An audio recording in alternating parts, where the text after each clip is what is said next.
Welcome to the Tell Me Something Good podcast.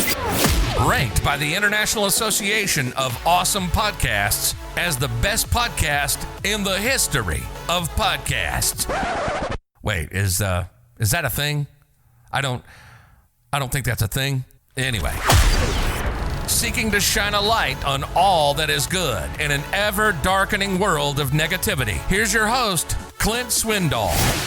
Hey everybody, I'm Clint Swindall, and this is the Tell Me Something Good podcast, the show that is all about creating a more positive world by overcoming negativity. It is my goal each episode to engage your mind, encourage your heart, or enlighten your soul. I am so happy you're here. This is episode number 9 of the Tell Me Something Good podcast, entitled Best to Avoid the Crabs, brought to you by Let's Talk Smack, an app that provides daily nudges to take your social media game to a whole new level. Look, there is no surprise that engaging social media presence comes from consistent and meaningful posts. Sometimes it's just hard to figure out new content to share. If you're in that boat, Let's Talk Smack can help you. Check it out wherever you get your apps. Well, here we are, friends, episode number 9. Throughout the first 8 episodes, I've done several things. I've shared some content from my new book, Tell Me Something Good. I've shared some experiences in my life that taught some great lessons. I've shared good news from around the world. I've interviewed some good people out doing some good stuff. And I've ended every episode with a challenge.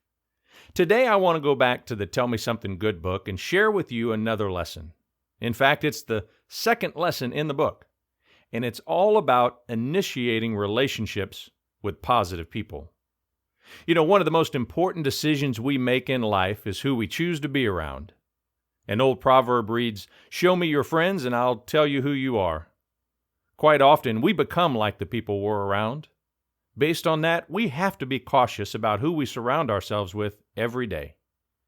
You see, we become like the people we're around. Those around us have a profound impact on us because we tend subconsciously to mimic the gestures of people we like. This common human behavior is known as neuron mirroring. It explains why we become sad when we're around someone grieving, happy when we're around someone celebrating, and bitter when we're around someone complaining. Mirroring can be great in relationships because it allows us to connect with and share emotions with those who matter in our lives. It can also be quite detrimental when we subconsciously mimic the negativity of those around us. Based on the potential negative impact of mirroring the bad behavior of those around us, we must initiate relationships with positive people. So here's what I would encourage you to do. Take some time to analyze the people you are around the most, both personally and professionally. Are they excited when you share your successes? Are they supportive when you share your challenges? Can you depend on them when you need someone? Do they add to your life or take away from it? Are they a source of encouragement when you're down, or do they mirror your negativity in tough times and pull you down further? You see, it's easy to surround ourselves with people who drag us down. Anytime I think about that, I'm reminded of the crabs in a bucket story. One day, a guy was walking along the beach and saw another man fishing. As he approached, he saw the man's bait bucket had no lid and had live crabs inside. "You better cover your bait bucket or those crabs will crawl out," he said. The man responded, "No need for a lid. You see, if there was one crab in the bucket, it would surely crawl out very quickly. However, when there are many crabs in the bucket, if one tries to crawl up the side, the others will grab a hold of it and pull it back down so that it will share the same fate as the rest of them." How many people do you know like those crabs? They can't stand to see someone do better than them. If they see it, they try to pull the ambitious ones down. If someone tries to improve themselves or escape bad circumstances or dream big dreams, other people will try to drag them down. This is why it's so important to analyze the people you have around you. Once you've done that, there are 2 things I suggest you do. 1, filter out the unreasonably negative people in your life. We have a responsibility to guard ourselves against constant complaining and excessive pessimism. When we don't, we allow the complainers to pull us into their pity parties to feel better about themselves. Remember, they are looking for someone who will mirror their negativity. And once you've joined their group, you've become one of them. Now, it's important to note that we can't just start kicking people out of our life because they're negative. If you notice, I said unreasonably negative. In some cases, you may decide to remove someone from your life altogether. In most cases, you can simply limit the exposure some people are allowed in your life. It would be absurd to think we could just start eliminating negative people from our lives.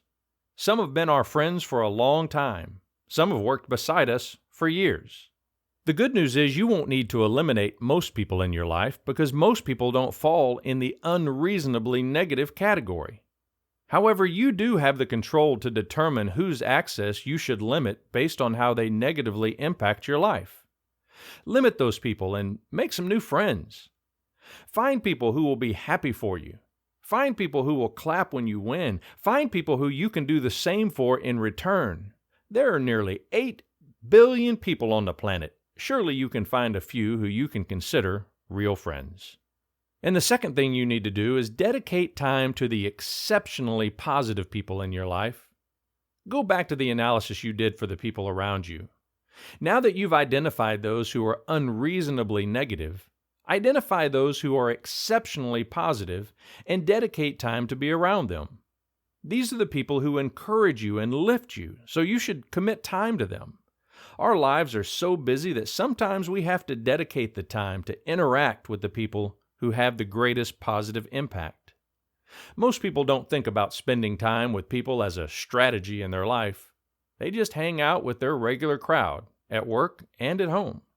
Look, sometimes negative people show up in our life because we're supposed to help them through something.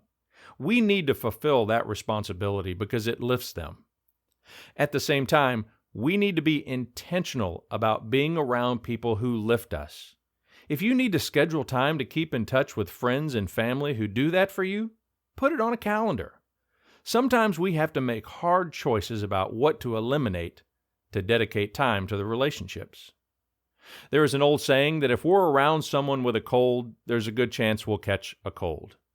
While it's important to consider what we're catching from the people around us, we need to consider what people are catching from us. And there you have it, the second of 6 lessons in the Tell Me Something Good book. All right, let's find some good stuff. The negativity bias we all have keeps us looking for the bad stuff.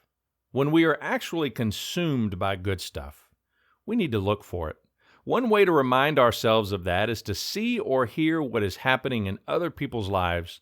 So I want to share something good happening in my life in a segment I like to call In Search of the Good Stuff. All of our lives have been disrupted during the coronavirus pandemic. In addition to the changes to my professional life, it had a significant impact on my personal life because it stopped a pretty significant hobby for me, competition barbecue. What? That's right. When I'm not out traveling the world as a professional speaker and trainer, I am the chief cook for a competition barbecue team in the great state of Texas. It's called Good Life Barbecue. Although we're a small team with just 3 members, we've done pretty well for ourselves.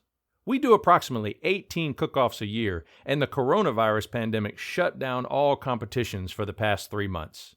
This past weekend, the first competition barbecue competition was held, which means we'll be getting back on the trail very soon. So for a guy who loves to cook and be around great friends enjoying a fun hobby, that is something good. And how about some good news for a change? While the media may be wearing us out with the negativity, here on the Tell Me Something Good podcast, we focus on the good. So let's uncover some good stuff in a segment I like to call Good News from Around the World. And here's what I found. For many children in foster care in the United States, and there are about 440,000 of them, daily life is hard enough. During a pandemic, it only gets more challenging. An organization called One Simple Wish grants wishes to foster children and young adults who have aged out of the system. The organization recently started a COVID-19 fund, and they're noticing the requests are a little different than normal. Laptops, tablets, and other remote learning technology are big needs. For young adults, it helps with rent and utilities. Through gift cards, donations, and other financial support, they are trying to make sure these foster children and young adults know there's still support out there, even when the world feels upside down. And then there's this. We've heard some great stories from around the country of professional athletes doing good things in their community. San Antonio Spurs guard Lonnie Walker helped clean up some of the buildings in San Antonio that were damaged during recent protests. Walker was among a group who helped clean up businesses in the central part of the city, according to the San Antonio Express-News. I take great pride in saying that I live in San Antonio, Walker told the Express-News. I am part of this community. Walker, who was in the middle of his second season with the Spurs before the league pressed pause on the season due to the coronavirus pandemic, handed out water bottles to other workers, police officers, and fans. Walker received praise from fans who were also in the area while he was cleaning up and helping out. In addition to removing graffiti, he handed out water and words of encouragement to workers cleaning up damage from the protests. I'm just trying to be another human being playing my part, Walker told the paper. I am not Lonnie Walker who plays for the Spurs. I am not an NBA player. I'm just a regular human being trying to do what we are supposed to do, and that's to create peace, positivity, and joy throughout everybody's lives. Everyone is not seeing eye to eye at the moment. There are people who have an abundant amount of emotions who really don't know how to express themselves, and that's why you have mistakes. All humans make mistakes. The most we can do is forgive them. And that, my friends, is some good news from around the world. Back in episode number 7, I introduced you to Hunter Beaton, a great young guy who saw a need at an early age and took steps to address it. Today, he is making a real difference in the lives of kids who have been abandoned, abused, and neglected. If you didn't hear the episode, I would encourage you to jump back and check it out. In that episode, and in every episode, I encourage listeners to go to findthegoodinlife.com to ask a question or to share the good in their life. This past week, I had someone share something incredibly good. Her something good was an organization called Room Redux. I did a little research and found that they too are all about helping kids who have been neglected. They are in the business of encouraging healing and improving the lives of children through room transformation. You see, abuse often occurs in a child's own room, causing the child to link the room to feelings of fear and aversion. This organization gives children new rooms in which they can feel comfortable and safe. It's an awesome organization, and I think we need to learn more about it because they are good people doing good stuff. And because she shared her good stuff over at findthegoodinlife.com, I've invited her to come on the Tell Me Something Good podcast to tell us all about the good they are doing in the community. So we'll be visiting with the CEO of Room Redux on the next episode. I love having guests on the show because it helps achieve our goal of educating you, entertaining you, inspiring you, or celebrating with you.